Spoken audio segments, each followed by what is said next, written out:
రేపు election moment వత్తడికి ఎన్ని సీట్లకు వస్తాయో తెలియదు. బీజేపీకేమో 10 సీట్లు అంటున్నారు.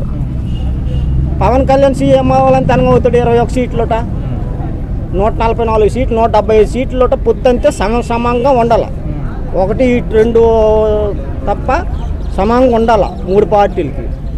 లేదు కదా, 140 సీట్లు, 144 సీట్లు తెలుగుదేశంకి, 10 సీట్లు బీజేపీకి, 21 సీటు జనసేనకి. అది సమం కాదు కదా. ఆయనతో నమ్ముకున్న వాళ్ళు ఇప్పుడు ఏమవుతారు? ఇంతకుముందు 2019లో మొత్తం రాష్ట్రంలో పోటీ చేశారు జనసేన సైకిల్. ఈరోజు ఏమైంది? 21 స్థానాలే. ఎవరు ఎక్కడ పోటీ చేస్తారు? అదే మరి ఇప్పుడు జగన్మోహన్ రెడ్డి గారు 175కి 175 సీట్లు అంటున్నారు. మరి ఎన్ని సీట్లు రావచ్చు? 175కి 170 సీట్లు అంత రావండి. మెజారిటీ అయితే వస్తుంది కంపల్సరీగా. Okay, thank you.